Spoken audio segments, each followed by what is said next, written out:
Welcome back. When 16-year-old Jamie Campbell decided he wanted to go to his school prom in a dress, it caused a bit of a stir. So much so, his story became the focus of a BBC documentary. And then that caught the attention of a musical director who turned Jamie's story into a West End show.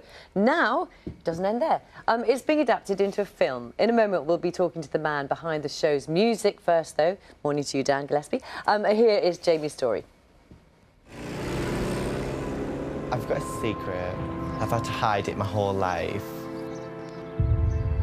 It started when I was very young. At 16 years old, I won to be a drag queen. Fifi is the little creature that has been trying to get out of me for all these years. And welcome to the stage in a debut performance, the one and only Miss Fifi Latrude.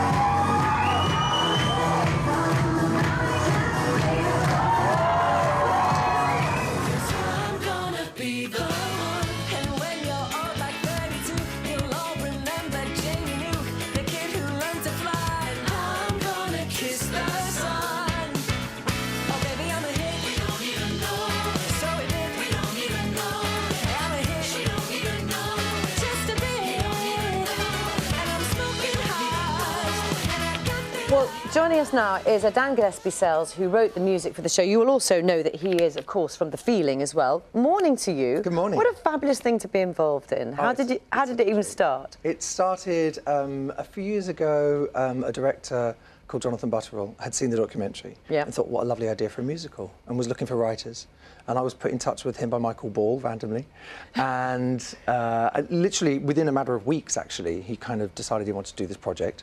Spoke to the Crucible Theatre in Sheffield, spoke to me, and we started working on it. And it was all really quick and easy. And a guy called Tom McRae is the book writer of it, an incredible, funny writer. And you know, 4 years later. And did it? I mean, it's had terrific success. Yes. Now going to be made into a film. That's right. Was it something that fell very easily to you? The notion of, you know, you've got an idea, you've got a story, and then you know, music comes into it. Is that come easy to you? I like writing songs with a certain narrative feel to them anyway. Yeah. It's not something that comes, you know, actually people always said to me certain feeling songs sound like they could be in a musical, and I thought, okay, was that an insult? Or, actually I realised actually they're right. There's something about telling stories that I really enjoy. And this is wonderful, because it's a true story, but you've sort of taken it as inspiration, haven't you? Yes. We didn't want to do a kind of literal translation of his story, but the inspiration was there, and the overall outline of the story is the same. It's basically a boy who has something a bit different about him. And the show is, what I love about the show is that it's actually very universal. You think it's quite a niche thing, but the audiences come along and they all connect with this story of a 16-year-old, and we were all 16 once, right?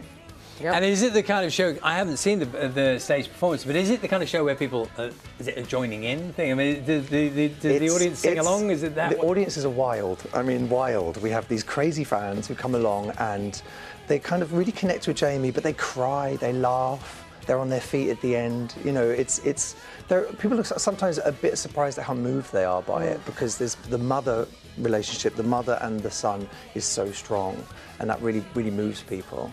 And it's going to be, because it's going to go live in cinemas, isn't it? Yes, on July the 5th, there is a live broadcast of it. So, you know, that's going to go out to 500 cinemas all over the UK and in Ireland. And I mean, it's a lovely thing for us, because I really want the story to be told as wide as it possibly can be, and not everyone can get to the West End. I suppose when you're saying about the reaction you see from audiences, it must be so nice when you're in the music business and you're writing music, and obviously it's very personal to you, but maybe people just listen to it, to be honest. To a degree, they listen to it, headphones or whatever. You don't get that same kind of almost physical reaction some of the time. Maybe you're doing concerts. Yeah, but I mean, I play live, the band's always playing live, you know, but what I love about this is that, I mean, the great thing about putting a record out, and I must mention that the Cast album is out as well, which gives people all around the world the opportunity to listen to the songs, you know, and that's what I love about it. It's online, so, you know, there are people in Japan, people in America, people all over the world already getting to know the music from this show, and then, you know, now they're going to be able to see it in the cinemas. I mean, the whole thing is just incredibly exciting for me. You're very busy. The Feeling you're going on tour again as well. We are, yes. How do you fit it all in? I don't know what I'm doing. Basically, I just say yes to everything and go, yes, please, can I do that?